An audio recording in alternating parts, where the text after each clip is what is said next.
Okay, so then thank you for being here, and thank you, Leah, for organizing this event. It's even better than last year, I say. The venue is special. So we're here to talk about pricing, which is a very wide subject, so we'll concentrate on some topics that we have chosen specifically for this. It is now 1 year after the adoption of the block exemption regulation and the guidelines, just over 1 year.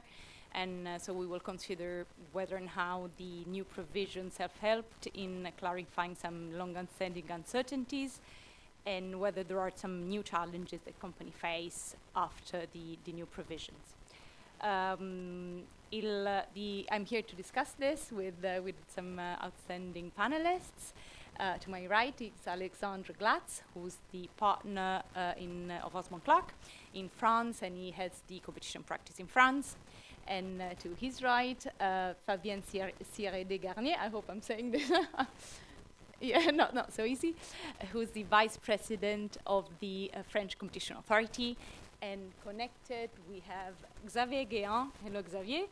Hello, everybody. Hello. Who's the general counsel of the VBER, which is the French Federation of Cosmetic Industry. So we have sort of the external counsel side and the industry side and the competition authority side, and we will discuss some of the issues. The first one, and obviously the most obvious one, is RPM. We have prepared some slides, which don't work. Okay, here. So we'll the new provisions. What's new? Not much in terms of RPM. We have highlighted some of the changes, and the first one is that in the guidelines we now see that among the indirect means to apply RPM, the Commission considers these minimum advertised imposition of minimum advertised prices, which are called MAPs. MAPs provide that the distributor is obliged to advertise above at a certain price or above a certain price, and so cannot advertise below. It can actually sell below the advertised price, but it cannot advertise the price that it sells at. So it's a restriction concerning not sales, but advertising.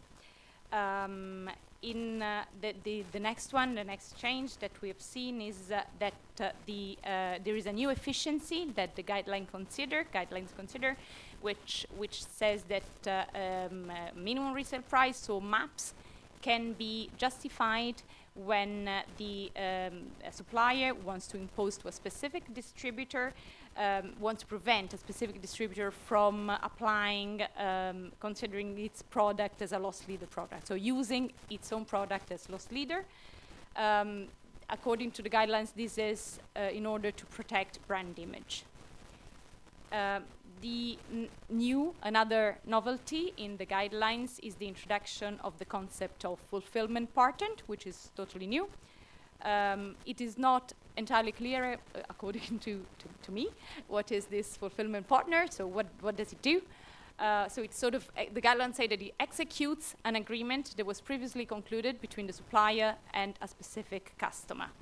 And the guidelines specify that as long as it is a supplier that selects this fulfillment partner, then the imposition of prices is not RPM, because it says the contract has already been concluded between the supplier and the customer. But what are these fulfillment services? We've seen that in the staff working document there is only one example, which is considered as an example, and that's when the fulfillment partner does logistical functions. So I'll stop here, and I'll hand over to Alexandre to discuss this. Thank you. Well, discussing this fully would be for sure quite complicated. I think it's a fascinating topic because it never ends.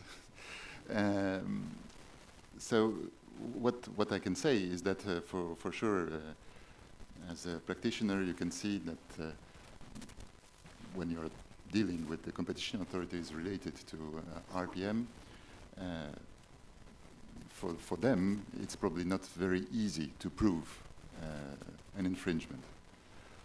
because obviously you have a situation which is quite clear when you have an agreement written down in your contracts on pricing. That's obvious. That doesn't happen so much, practically speaking. You have less obvious situations where competition authority has to face that situation and try to understand where the RPM issue is and if this has happened or not.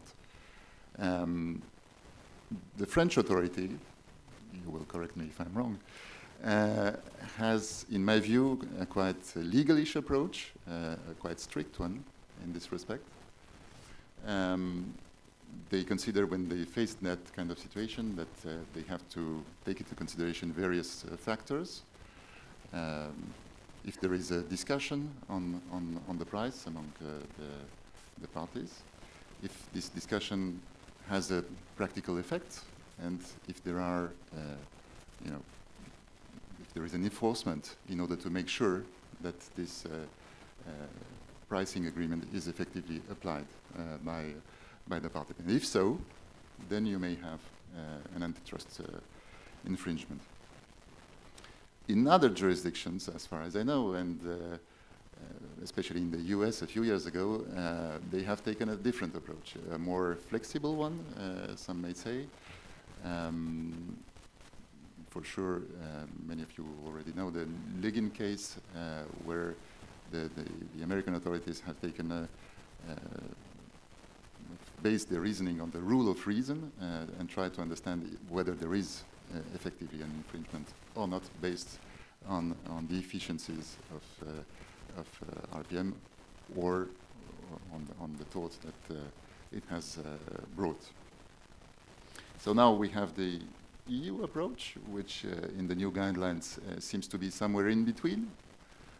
You have this situation where you have an RPM that can be considered on, as Valeria said, on various situations, and then you can have gain of efficiencies that can make this infringement disappear. So obviously for undertakings, for companies, it's quite complicated to see where they are in an infringement or not. And this is also why it's a complicated topic. And it's quite similar to the issue that we have with the fulfillment partner, because indeed this is something new. It could be interesting to see and to understand. Maybe Fabienne, you have a view on that as well. But from my point of view, what seems curious indeed is that you can have a legal situation out of the fact that the supplier can select the fulfillment partner, whereas the customer selects the fulfillment partner. Then you may have an issue relating to competition law. So it's not obvious. I think there is still some room for understanding. So maybe we can have the view also of the industry as well from Xavier. Yes, of course. You can hear me well? It's okay? Yes. The network is fine? Okay. If there is any kind of problem with the sound or anything else, you don't hesitate to. I can see you, Alexandre, so raise the hand and I try to manage it. Yes, regarding RPM, so maybe just as a quick introduction, VBER is one of the many trade associations involved in the revision of the VBER and the guidelines.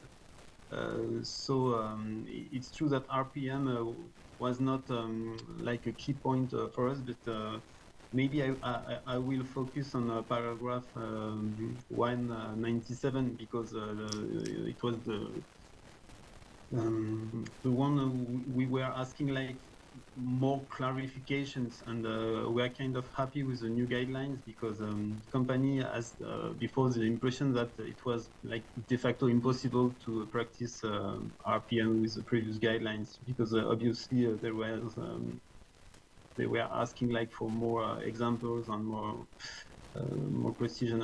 It's true that it now proposes like a clearer wording that for us will allow companies that wish to do so to use those possibilities.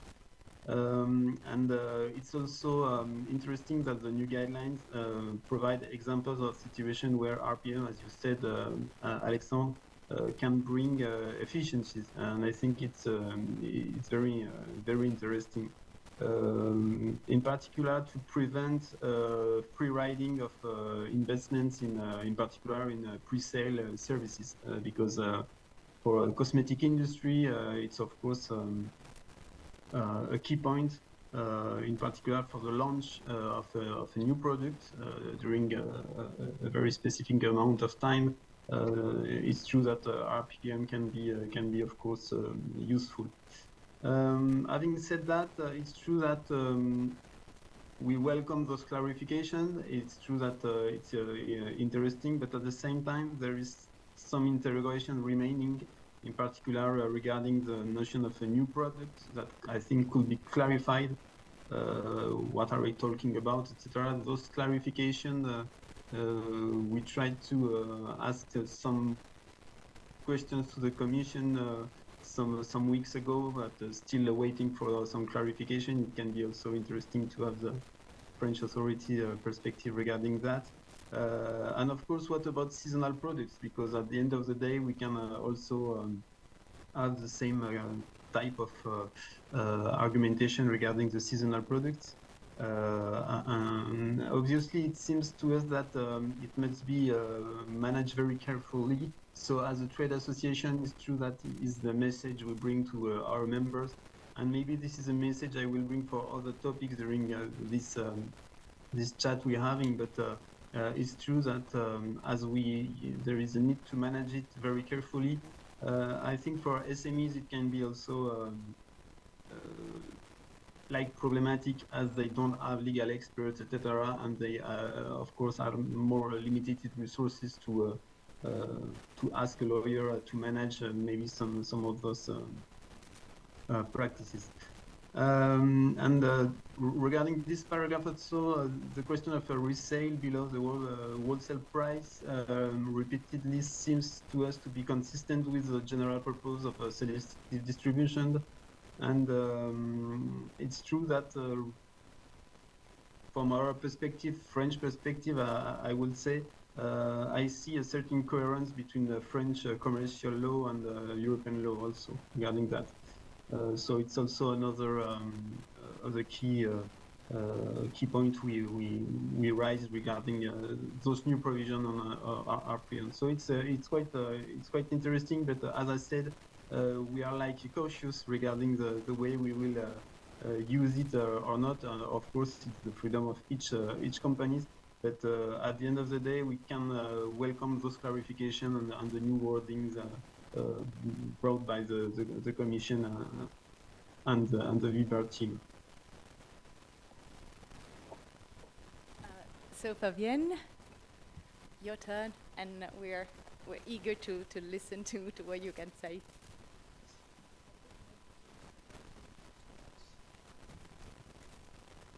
Is it okay? Yes. Yes, you said, Alexandre, it was a never-ending story, and I confirm RPM is one of the most applied measures by the French National Authority, and I think it will remain a priority in terms of law enforcement. It's not a secret also that we are not very, how can I say, flexible on this point, and it is not a scoop we don't wish, I think, to become anymore. So for lack of having found it in the cases, it has dealt with the grounds for either questioning the rule itself or granting an individual exemption. But I'm never blind or deaf, and I also know that the RPM is both a topic with many expectations and one of the most controversial, if not the most, and that the EU and the United States are generally pitted against each other on this point, even though, as I've already said, US practice is more nuanced than people like to admit, particularly in certain states like California, for example.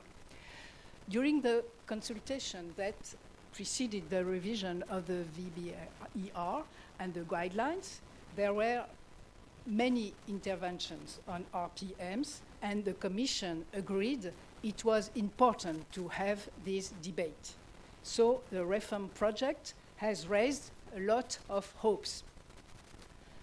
Has the reform lived up to these hopes? I think everyone agrees that there has at least been a major effort to reward Article 4, and that revised guidelines provide important additional guidance. For all that, we have to say that one thing has remained unchanged, the strict approach to RPM.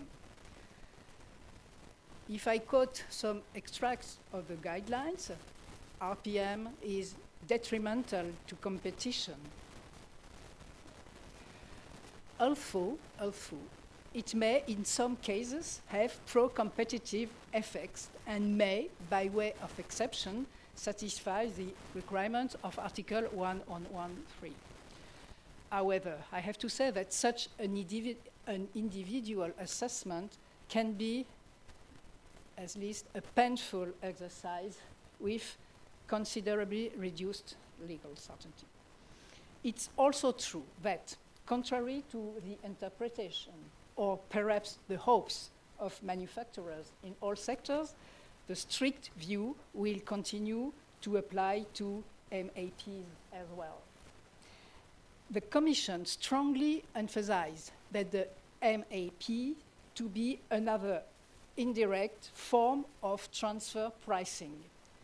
In the Commission's view, any MAP provides, I quote again, a disincentive to deviate from the announced price. But at least partially, I don't have time to extend, but maybe we can discuss. There are two relaxations that Valeria, you mentioned, into this strict approach, the case of loss-leading strategies and fulfillment, of course, fulfillment contracts. To conclude, I would say, because I think it's very important from a European and a French point of view, at least, to say a few words about a judgment of the Court of Justice that has given rise to a flurry of comments, the Superboc judgment.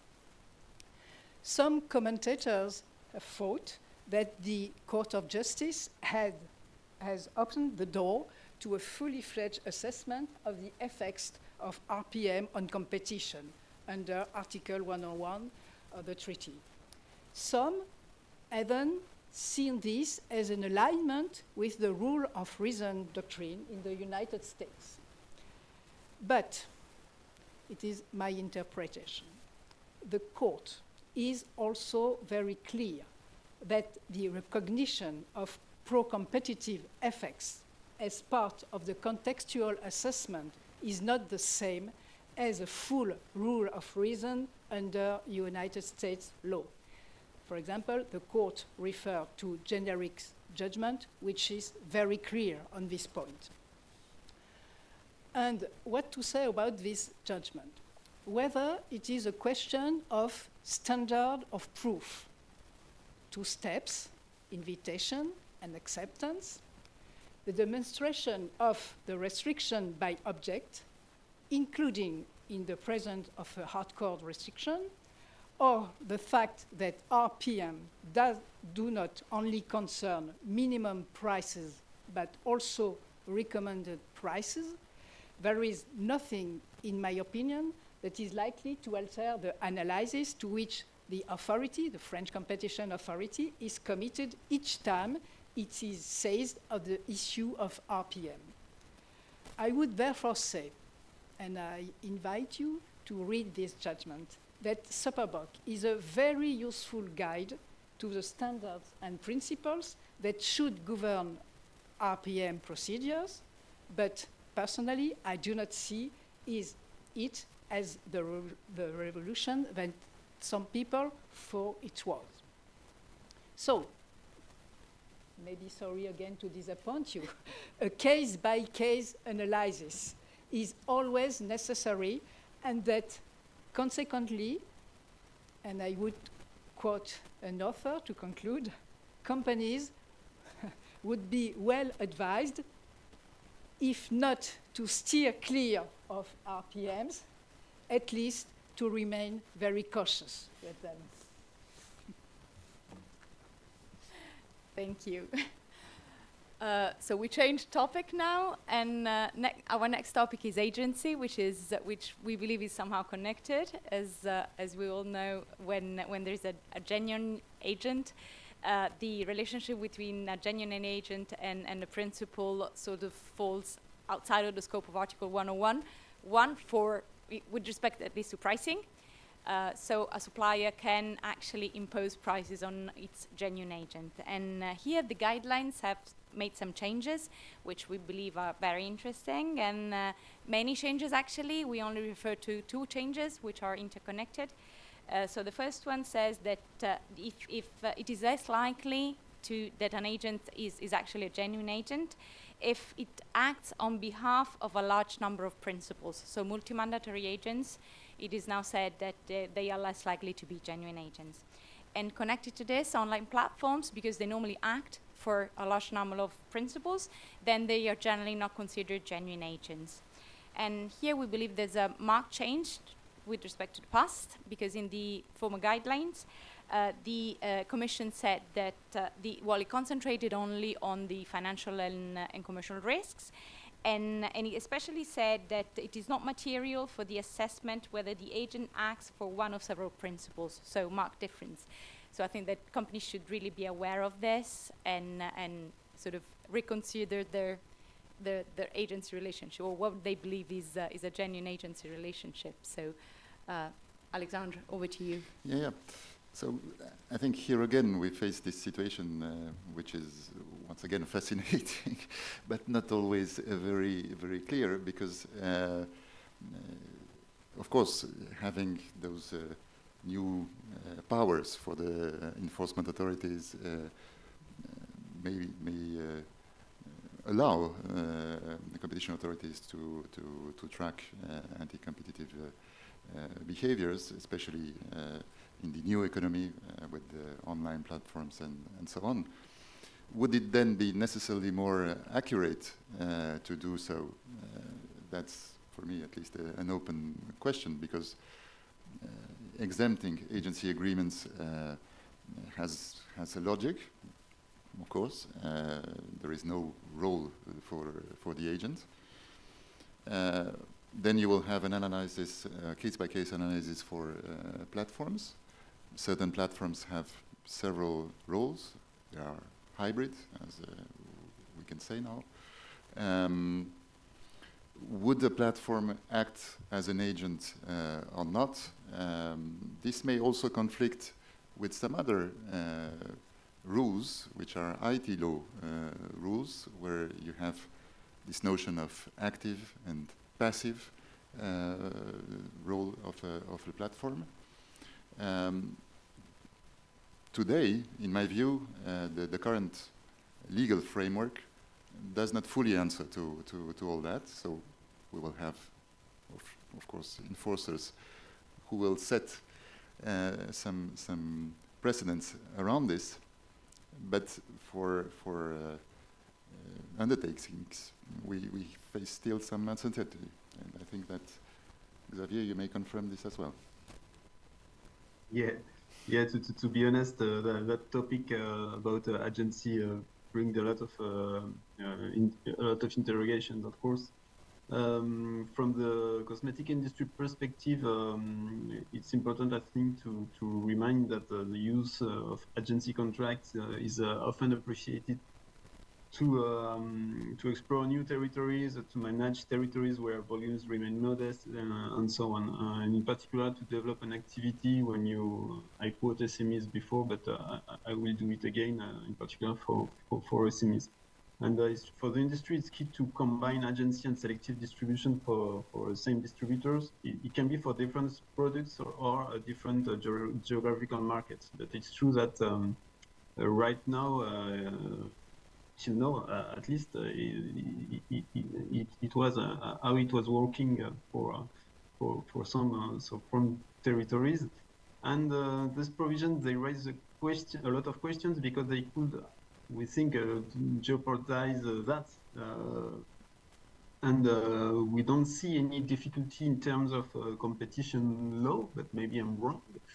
We discussed this with the Commission,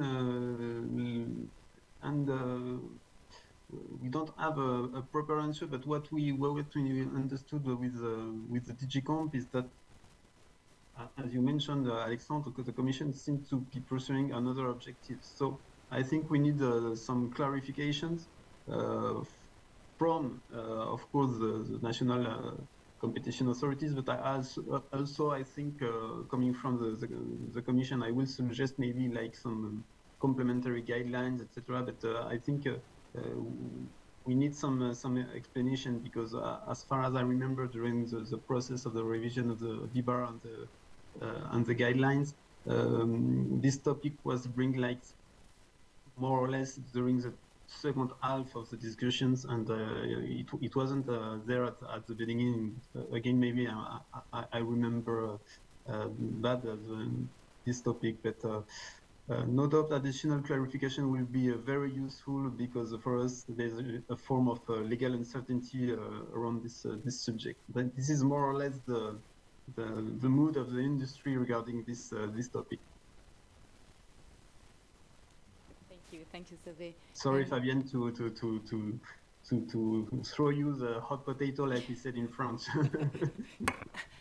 I'm used to. So, again, during the consultation, it is true that some people pointed out that the question of agents had been largely overlooked, even though this subject deserved clarification and greater flexibility. Some pointed out that the notion of agency, as previously defined, was too restrictive and led companies in their self-assessment to too systematically consider that they were in the presence of a false agency contract, whereas decision-making practice, Daimler-Chrysler in the EU and Mango for the French Competition Authority, was more flexible and pragmatic in terms of risk assessment. Other commentators insisted on the need to clarify the status of online platforms. Others, I have to say in a smaller minority, on the contrary, considered that it was appropriate to adopt an hands-off approach. So, personally, and from the point of view of the French Competition Authority, I have to say that we did not consider the point of agency to be the subject of specific comments during the consultation, and we thought that we don't have to depart from the analysis that the agency contract must be subject to strict supervision. I use the word strict every time, sorry, to avoid any abuse. And indeed, it's true also that there is very little and very ancient French decision-making practice on this subject. That said, what are we to make of the new guidelines? Again, the guidelines wordsmithing shows a clear will to tighten up the classification of agency contracts. Some quotations: principle of narrow interpretation, fear of abuse of the concept agent. So I think it's obvious. But there are some changes, of course. A new category of agency agreement that does not fall within the scope of Article 101, agents who temporarily acquire for a very short period ownership of goods, selling them on behalf of the principal. The guidelines also clarify that agreements concluded with an agent acting on behalf of a large number of principals are unlikely to be considered outside the scope of 101. Maybe again a disappointment, I don't know. Clarification again on dual role agents, and perhaps the most important in my point of view, the guidelines specify that agreements involving undertakings active in the online platform economy will generally not be considered as agency agreements. On this last point, it is true that the previous framework was designed for the traditional economy, and online platforms were not easy to integrate, and the result was less legal certainty and higher compliance costs for businesses that operated or distributed online. So the presumption may therefore seem welcome and is in line with the analysis of several decisions by national competition authorities. There are in the guidelines a number of reasons for this position. First, online platforms make often significant market-specific investments at their own expense, resulting in significant financial or commercial risk in relation to intermediated transactions. Second, online platforms often serve many competing sellers, each of whom have or may have conflicting interests. This is, I have to say, a firmer position than that adopted in the previous block exemption regulation. Third, the guidelines refers to the size and bargaining power that online platforms are expected to have as a result of the usual strong network effects and other market characteristics. Some commentators have criticized this reasoning, pointing out that around 10,000 online platforms operate in the European Union under a wide range of business models and in markets with diverse characteristics, and therefore it would be simplistic to claim that in general online platforms have bargaining power, that network effects are important, and that online platforms determine the seller's commercial strategy. To conclude on this point, I remember that at a previous conference on the reform of vertical restaurants, I entitled my speech, Progress, Disappointment, and Uncertainty. I believe that this statement, and not only, of course, because it's mine, is still valid today, and that's what makes our discussion so interesting. Thank you. Okay, so this our next topic is dual pricing. Here we have some sort of relaxation from the Commission. The guidelines now state that dual pricing can benefit from the block exemption regulation, as it may incentivize or reward investments in the online or offline sales channels. But they specify that the difference in the wholesale price must reasonably relate to the difference in the investments and costs in the various channels, and so incurred by the buyer in each channel, and that they must not have the object of preventing effective use of the internet. I mean, otherwise it would be a hardcore restriction.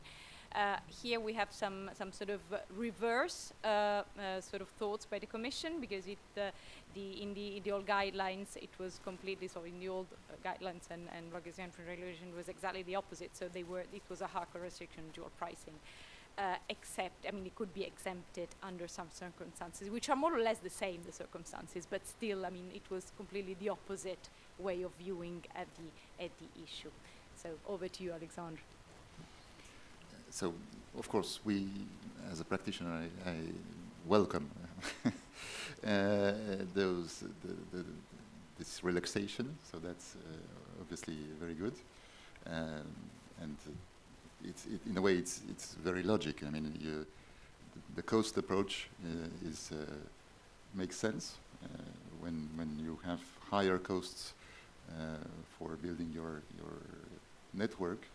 offline, it seems reasonable to have the ability to increase your prices, whereas online you don't have the same costs, and obviously you should not be on the same pricing method. I think that what is behind is the idea of whether this difference would or not bring to favor or to restrict the access to a certain channel. Which for me, again, still brings a question, because at the end of the day, it's quite difficult to set, I would say, the limit. What is a price effectively reflecting the costs? Where is the limit that can be set for an undertaking? How should we manage that when advising our clients in this respect? So, of course, we have flexibility, that's great, and I'm not so sure that we have more certainty. So. I totally agree with you. Xavier, your thoughts? Very well summarized by Alexandre. It's true that we had like two keywords during the revision process, that was like clarification and flexibility. And it's true that we are quite happy with the flexibility offered to brand owners in the definition of their qualitative, quantitative criteria and the commercial conditions. This is key for us. As well as the clarification brought on potential limitation to online businesses. It's well taken into account that the business was evolving, and the place of the e-commerce is no more the same than in 2010. Enable brand owners to apply different selection criteria online and offline is key. Why I'm rewinding to this topic is because it's often connected to dual pricing, but I think it's more important at the flexibility level to have this in the guidelines.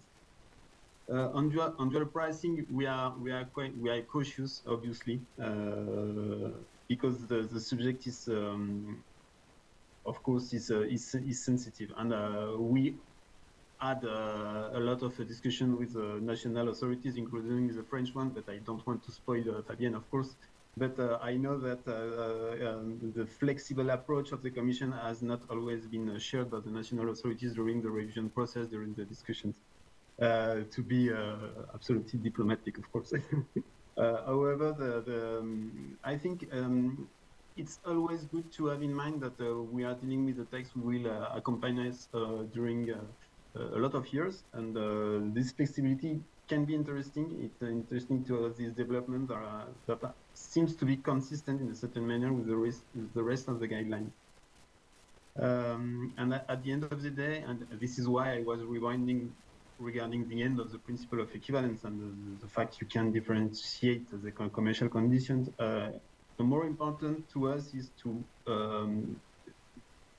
offer the ability to the brand owner to reward the investments made by the distributors in order to improve the quality of the sale and environment and services. And it's true that between offline and online, things can be different.